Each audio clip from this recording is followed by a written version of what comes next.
All right, Rich Casanova here. Another exciting episode of the Cofounders podcast alongside Craig Williams.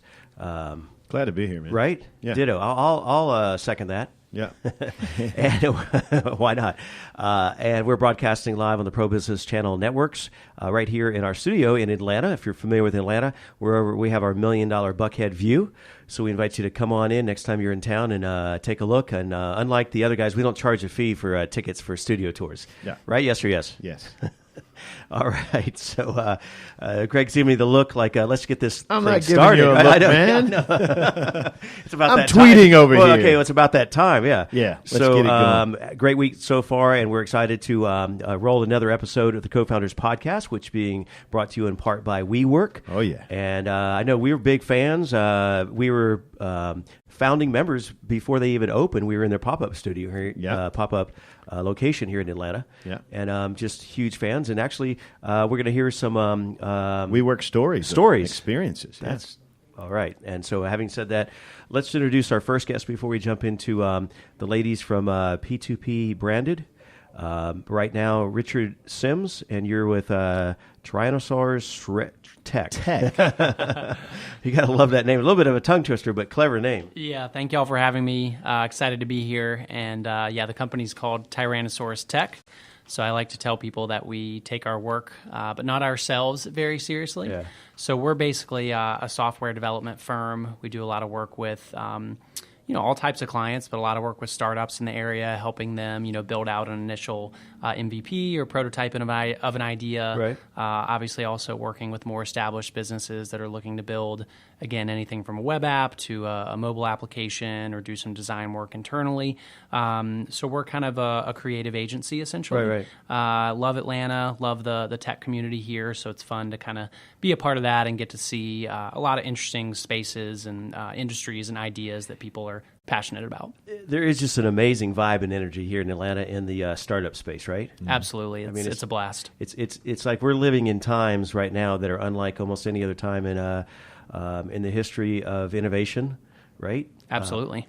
So we're going to join your conversation in just a moment, but if you would share, what's the way for people to find you on the WWWs? So our website is just tyrannosaurustech.com. Right. It's tough to spell, so it forces people to Google it, and hey, it's memorable if nothing else. Oh, absolutely. Yeah. There you'll find links to Twitter and Cool. Facebook, and we're pretty active on social media, and All right.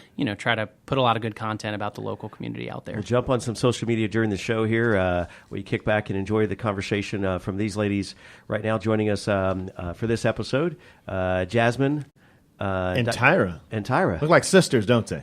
That's what I thought they were sisters until I just got the alert. Yeah, It's a mom and they're related. Wow. a mom and daughter duo. And Yeah. they've got some powerful hair too. And these are the Dysons Yes. in the room, in the Dysons. house. Oh yeah.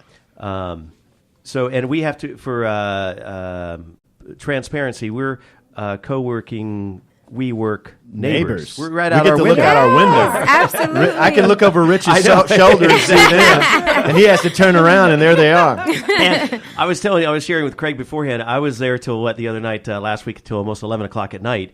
I was hoping to win the Last Man Standing contest. But Nah, not with these ladies. Because I think you were prepping for your lunch and learn, right? Yes, we were. Yeah.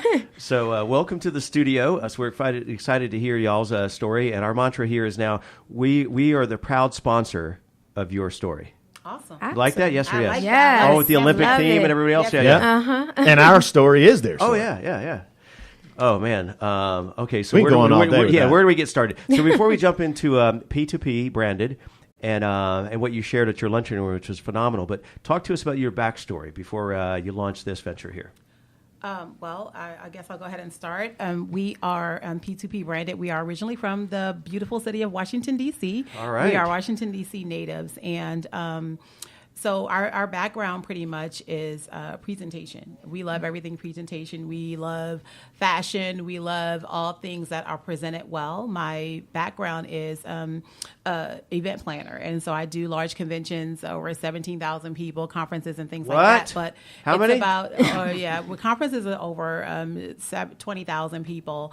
But pretty much that whole thing was about the experience and the experience that we used to provide for our attendees. Thus, again, that presentation, how people people look when they come in the room, when they feel. And so always had a love for entrepreneurship. I've always been an entrepreneur.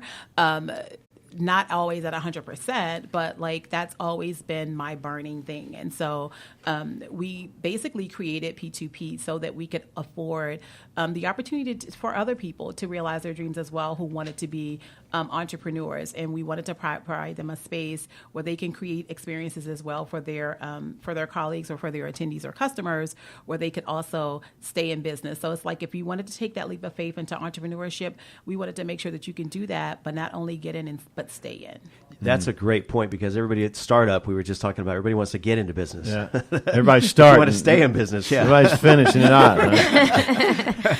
So some of the folks you're talking about, you're helping are speakers and authors, coaches? Our primary niche is speaker, authors, and coaches, and mostly because they are their brand. Yeah. You know what I mean? They don't have particularly a specific product all the time. I mean, of course, eventually if you're a speaker, you need to probably write a book, and if you are an author, you would be speaking about your book or ready to market your services. Or have a radio show here at So that niche kind of came about organically.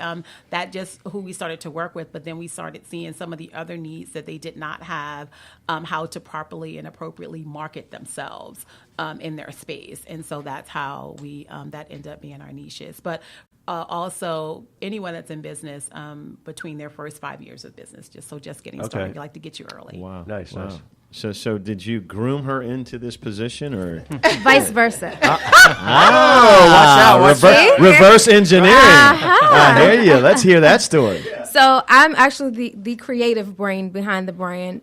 So I moved to Atlanta about 2 years ago after I graduated college, and I had a horrible experience with my first job. So I had corporate job.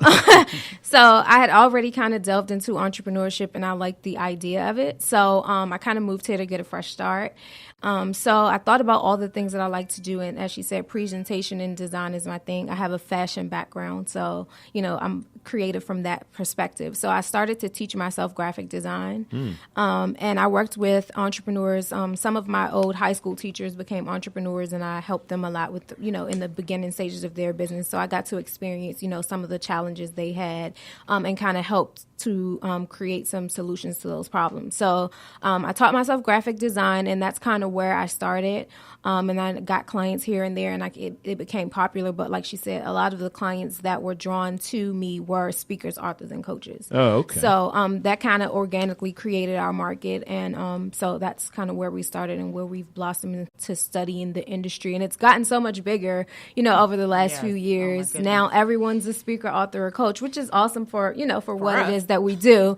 So, we've really kind of delved into that industry and studied some of the challenges and successes that they face, so we can, better help serve that market. And speaking of challenges, what have you found as being consistently that thing that helps you separate your clients from everyone else that's out there speaking, authoring, and coaching? I think for what it is that we try to do is connect people's passions organically to what it is that they speak about. A lot of times people start businesses, especially starting out in this climate that we're in, everyone's an entrepreneur. And I think the glory of entrepreneurship is sown so much on social media that people get into it for the wrong reasons. So I think for us, we try to have our clients connect to whatever their core passion is, that thing that comes organically to them, and kind of find ways to present that in a way that's unique to their, demographic, so that they, stand out in a space where it's, kind of overcrowded. Yeah, because the journey of entrepreneurship is, you have to sometimes be reminded of the passion. Absolutely. There is a lot of work. Absolutely. Yeah. Absolutely. Outstanding. All right. And so what's a challenge in your business on a regular basis? Time. Okay. There's never enough time. I think also it's trying to get our customer base to truly understand why they're doing what they're doing. Mm-hmm. You would be surprised. It's a lot of people out there that are, like she said, are speaking, or they're life coaches. But the one question that we always ask every person that comes to us is like, what's your purpose? And what are you speaking about? And why are you doing this essentially? And it's like, because I want to help all people. So the biggest challenge that we have is helping them really truly define what their niche is going to be. Drill What's down exactly into, to figure out what their niche is going to be, and then how that's going to speak to the audience and to their passion, so their mission stays consistent. And the biggest challenge for us is trying to get our people to stay consistent, right? To make sure that their messages are constant and consistent, but also in line with their brand values. And a lot of times when they come to us, they really truly haven't defined what that is yet. Gotcha. And so that's a challenge for us, especially trying to create something for them, even though just visually, if they just come for something that's basic, not strategy, but maybe a website, and then our minds are going, like you really should back up, because this is not speaking to who you say you are as a brand. Yeah, let's get WordPress and then figure out what we're doing. Exactly. But what I'm hearing is a great observation is that a lot of times just the engagement with y'all would help them. A lot of times you get into business and it helps that third-party observation, because sometimes you're in a bubble, right? And to hear an outsider's perspective and kind of keep them on task, give them some accountability on what is their mission, right? Absolutely. Mm-hmm. But speaking of brands, share with our audience your brand, your website, point of contact. We're going to bring Richard back into the conversation here and roundtable this here in just a moment. Okay, so our stuff is pretty simple. So we're www.P2P and branded with an ED on the end, .com. And then on all social media platforms, we're just at P2P Branded. Okay, perfect. So, I think we just crashed your website here. Yeah. All right. So hang tight, ladies. We're going to jump back in the conversation with Richard Sims. And once again, you're listening to Cofounders podcast, being brought to you in part by WeWork, and the world's largest co-working collaborative workspace with the biggest heart. I think they have the They biggest do. heart. Yes, Right? they do. They're We're awesome. huge fans, yeah. And we want to hear y'all's story in just a minute. But speaking of WeWork, so Richard, you were at an event at WeWork, right? I was, and this is where I met, you, Yeah. of course, Rich, and this was probably a couple weeks ago. Uh-huh. And so, as you guys know well, and some of the listeners may be aware, there's a great, co-founders meetup group. Yeah. And it's obviously a great place to meet entrepreneurs, lots of passionate people with big ideas, and really the format, which of course Rich can elaborate on since he organized it, but it's great because there's a lot of casual networking and it's very free form in that sense, but there's a little bit of structure in that you get an opportunity to introduce yourself, talk about your business, and just as important, talk about if you're looking for any particular skill set or someone to join your team. So a lot of folks there truly are, a non-technical co-founder looking for a CTO type, or in some instances, maybe someone looking for a designer, a contractor to do development work, whatever that might be, but great for general networking and, especially if you have a specific role you're looking to fill. It's a fun group for sure. Oh, yeah. Well, we're going to put that that's our testimonial. That's you just Sound scripted it out bite. better. And the only disclaimer I'd say, you said Rich organized, put it together. I have to give credit, as you mentioned, it's a team effort with Craig, obviously here, our intern team, Absolutely. Pro Business Events intern teams as well, but also the Co-Founders Lab. They're based out of New York, actually, ironically, in a WeWork space up in New York, but they do these in 37 markets. And when we launched Co-Founders Podcast, it was just a marriage made in heaven, right? Yeah. And we had a couple of conference calls. Fast forward, let's put Atlanta on the map. Back right? on the map, Yeah, yeah. back on the map, because that Co-Founders Lab meetup group had been dormant for a long time. Under 400 members at one time. And now we ramped that up, and we're going to do it every other month or so here at different venues throughout Atlanta. So we're the ambassadors. There you go, exactly. We're the city lead ambassadors, but well said, well spoken. I'm going to borrow many of the talking points All you right, just great. mentioned. Yeah. So let's jump back into Tyrannosaurus Tech. Yes, you're getting it. I'm getting close. He's getting there. I missed the Y last time. Yeah. And I got tech. Did I get that right? Yeah. Yes, you're right. So back to what's a day look like for you? What's some of your challenges? What's some of your success stories? Sure. So That was about a 7-point question. By the Yeah, way. I'll try to answer it in a concise way. So it's a lot of fun for us, and of course, I should mention I have an amazing co-founder naturally in the business. Perfect. So his name is Carlos Gonzalez, super sharp, highly technical guy. And so I've known him for years in the tech community here, and we, joined up on starting this new business not too long ago. Shout out to Carlos or whatever. Yeah, exactly. He'll appreciate that. But our days are really dynamic and very fluid in a positive way, largely because, in a sense, we're doing a lot of consulting. That is truly part of the business model, but it also just comes about naturally because we're speaking with people typically that aren't super technical, but have ideas that they need to bring to life, right? In some instances, that could be super simple website for a new business that just needs kind of a marketing brochure site, right? And then obviously that trends to the other end of the spectrum where it may be a very sophisticated application that is, mobile as well as web-based and has various APIs and integrations at play. So super interesting in terms of dealing with different types of businesses, different industries, entrepreneurs at different stages as far as how much traction they have. So we're helping them, consulting them on the business side, but also the technical side.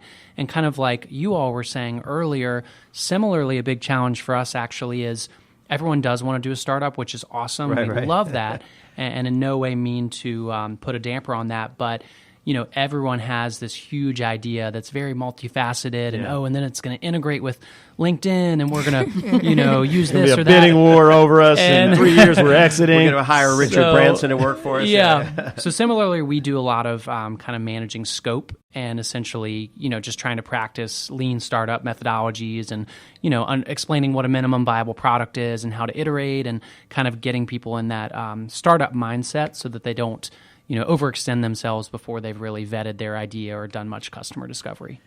Craig, I'm loving what he's saying. This is some of the conversations you and I have had of like, we see this scalable to NASA's going to give us a call, right?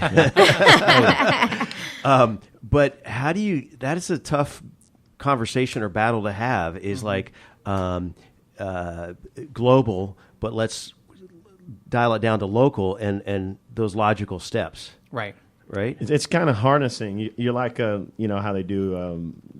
You herd cattle in a sense. You're really trying to focus all of that energy because you don't want them to lose that momentum. Oh yeah, sure.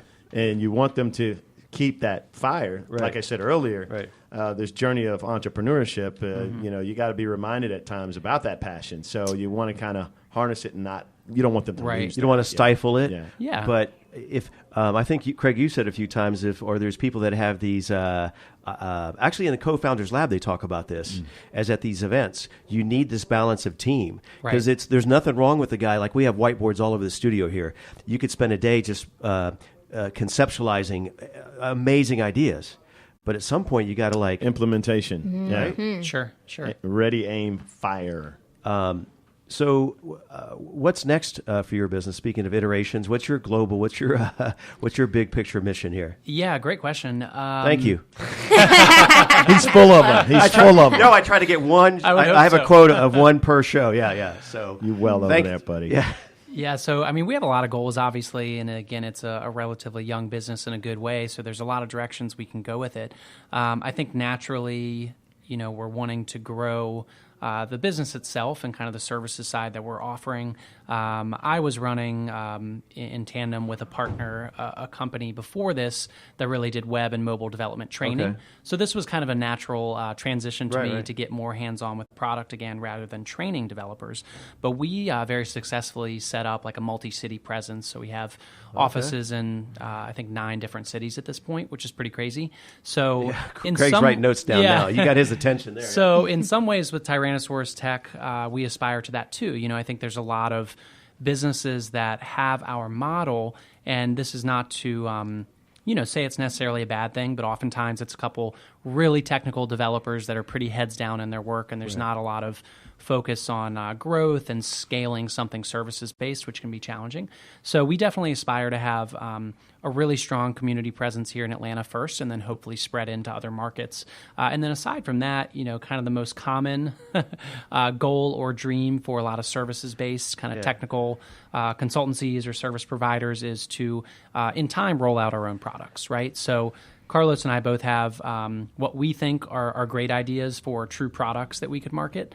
And, part of the beauty of a services-based business is we can put our skill to good use and generate revenue, and then over time focus more and more on products that we think we can truly market, in the long run. So that's kind of like a MailChimp here, for example. Okay. That's kind of the hero of the Atlanta tech community. yeah. They started as a business very similar to us, and over time they developed obviously this e-marketing solution that kind of took over and became the true business. Yeah, huge fans of MailChimp. I remember I was just a free customer, and they threw a huge customer appreciation party at this fancy art museum, and food trucks. Just everything was free, and You got them at food. yeah, Tell you that. exactly. Yeah. You get rich at So food. yeah. So Richard, I'm going to have you share your website one more time. We're going to engage the ladies here. We want to hear your WeWork testimony or story in just a moment. Richard, once again, what's the website or point of contact for you? It's TyrannosaurusTech.com, and again, similar title on all social media except for Twitter, where it's at TYRANN Tech. Yeah. And I'm just Richard at TyrannosaurusTech.com. Cool. Yeah. Twitter, if you could just buy a couple more vowels, whatever. We have the same right. challenge. Yeah, we've got like an Asian spin to ours. They're the only Chan. ones that they make it tough. So. Yeah. And they can make some serious cash. They could sell one letter, I think they're like working $1 million on it. on for certain companies. But all right, so once again, you're listening to the Cofounders podcast, broadcasting on the Pro Business Channel from our Atlanta studios, being brought to you in part by WeWork, which is our next segue. So, ladies, if you wouldn't mind, tell us your WeWork story. Initially we heard of WeWork when we were in DC. I think now they've added like 2 locations even since I've been in Atlanta. They got a we stay up there too. They do. So we first fell in love with the concept. I mean, we were looking to really get serious about our business, and we wanted somewhere professional to meet our clients. And we heard about WeWork, and so we toured a couple of them. And so my old office used to be at the WeWork Wonder Bread. Oh, really? Yes, in the Shaw Howard University area. And again, we just totally fell in love with the concept.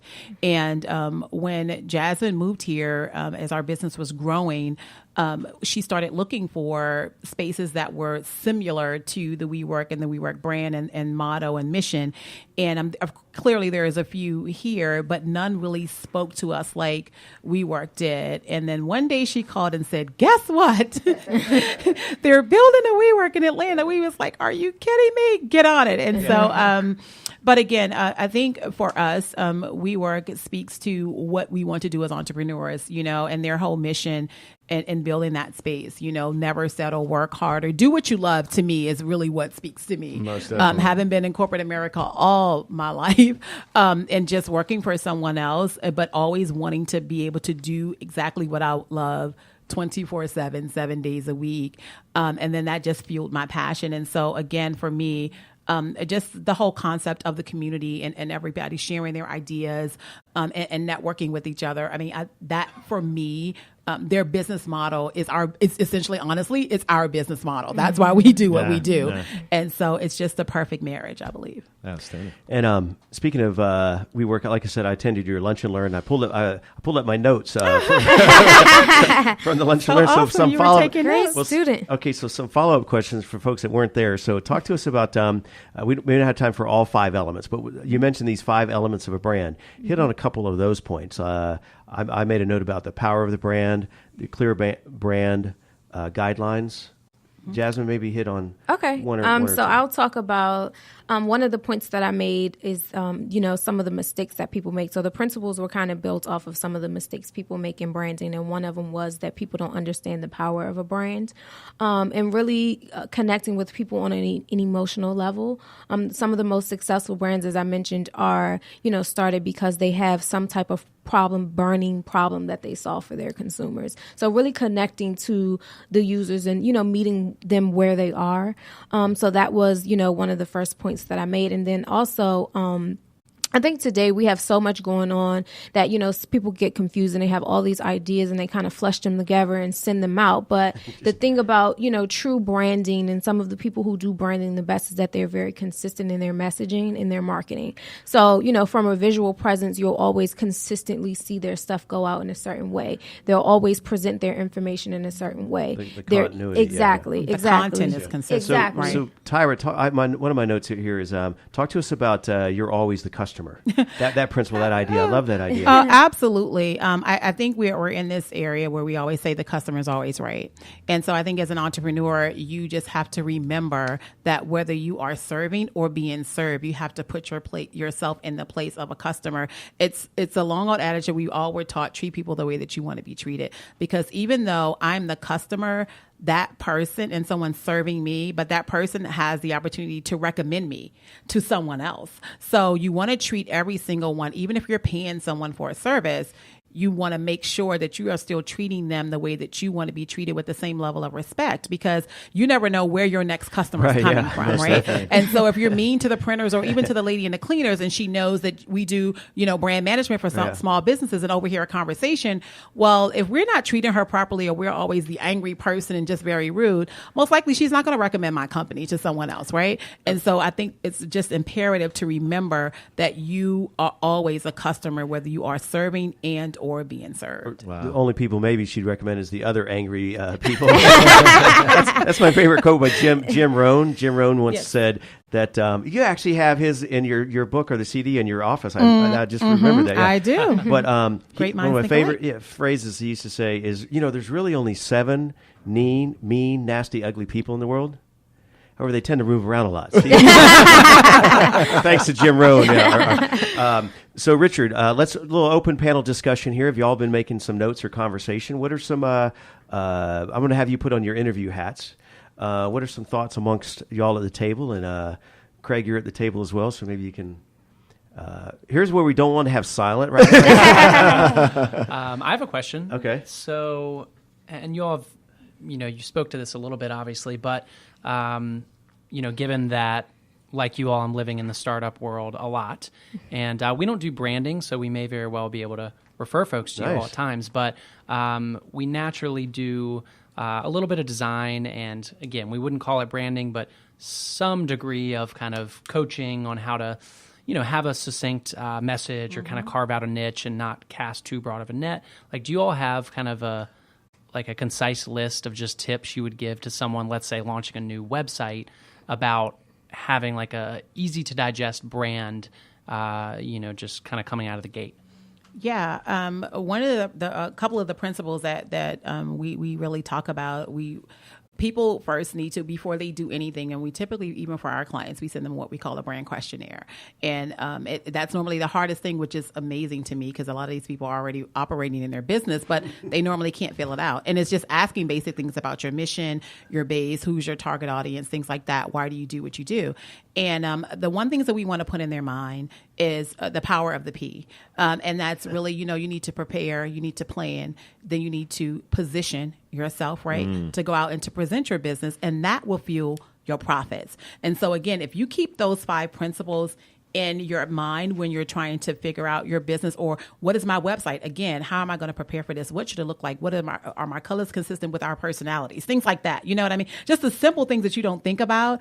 And so, we do actually have a list of tips that we give them to start to even think about your brand in that way. Because again, every single person, even if you're working for a big company, again, you represent that company. So you are your brand, and your brand is essentially your business. And people like people, right? If I don't like you, I don't care if you have the best company or brand in the world, I'm not doing business with you, nor am I recommending you, right? And because you're representative of the brand that I don't like. Now, if you're working for a big major brand, you're hurting that brand, right? Because you represent them. Yeah. And so again, it's just a matter of, we just give really curious tips. And again, that power of the P. You have to prepare. You have to plan. You know what I mean? You definitely have to put yourself in position. And that's marketing. That's talking to people, getting your research, getting your knowledge together about your industry and things like that. So we definitely do. I love the power of the P, being that we're pro-business. That was just for you, Rich. That was just for you. I would piggyback off that. I would just say, the simplest thing is just to keep it simple. I think a lot of times, because I do a lot of web design as well, and I think the issue that a lot of my clients have is that they overcomplicate what it is that they do. Mm-hmm. So, you're speaking from an expert's perspective, but the people you are speaking to or trying to serve don't understand that. So I always try to tell them, is like, come down, speak to me at my level. You want to speak to people who have no clue about what it is that you do or what service you're providing, and you kind of want to, meet people where they are. Yeah, that's a great point. Tip. Great point. I know. I'm thinking the the idea team has come up several times in the conversation. So Richard, talk to us about a little bit Carlos's role, but also amongst all of you, who are you looking to have join your team? Because we were on the Co-Founders podcast, and like we said, we had the Co-Founders Lab event. So who would be on your short list to kind of round out your team? And same to you all, or if you want to make it open-ended, kind of maybe things you look for that would complement your team. Yeah. Right. I'm happy to go first if that's okay. So first of all, kind of being a small business, and it's still fair to call us a startup, the biggest thing that we are looking for is, as cheesy as it may sound, folks that are hungry and folks that are very malleable. And I think the most important thing in entrepreneurship and startups is just a willingness to learn. And, some of that is, I think, truly a personality type. A lot of it can be learned. Right. And the main thing there is just, and I don't know if you all have much exposure to computer programming, which is a lot of what we do, right? But a lot of people kind of have the misconception that good programmers are just, rocket scientists that just sit down and stream of consciousness write this amazing app. And that's just not how it works. It's about problem solving. It's about hitting errors and navigating through those and taking a big problem and breaking it down into smaller pieces. So generally people that fight that urge to throw their hand up and or have someone come help them but are willing to dig themselves. And, thank the Lord, these days we have great things like Google and the world is your oyster. So for us, we're always looking for great developers, great designers. Again, experience is great, but even if you're at a relatively junior level and you can kind of demonstrate that hunger, we're all about that. And then the only other thing I would mention for us that I have found to be insanely beneficial in the past is someone that does, social media and content. Okay. It's not my strong suit, but I know what a big impact that can make to have someone really focused on that. And that does speak to your brand, your online presence, your P. That's another presence. P is your presence. That's right. That's the third P. We're almost out of time, so real briefly, who would round out your team? Or I would say, something similar to him. I think for us, we are kind of in this place where we're looking for other creative people to kind of brainstorm, because we deal a lot with people who are doing personal brands. We're in constant need of, photographers and makeup artists and designers. And so, those people would be great. And also from the technical side of it, we, I do want to transition into doing more technical stuff. So, web developers and coders and things like that will round out our team well, too. All right. So the pictures and photography, that kind of thing, Visual. All right. I was trying to look for a P for visual. Well, I ran out of P's. That's a part of your presentation. Your presentation. That's a part of your presentation. Yeah. All right. I was worried I ran out of P's. All right. So we are officially out of time, ladies and gentlemen. Craig, your closing thoughts today's episode? Just join us at WeWork, folks. Just join us at WeWork. Yes, that's all I have to say. I second that. That's where this is our. If you're not at the studio, you need to be over there. Yeah. Well, we call this our broadcast studio, and WeWork is our creative studio. So most definitely. We'll see you at our next event. Oh yeah. We'll see you. We'll see you at our just next go to event. Pro Business Events. That's it. And there's more events than you can handle. Most definitely. That's our motto. We'll see y'all next time on another episode of the Co-Founders Podcast.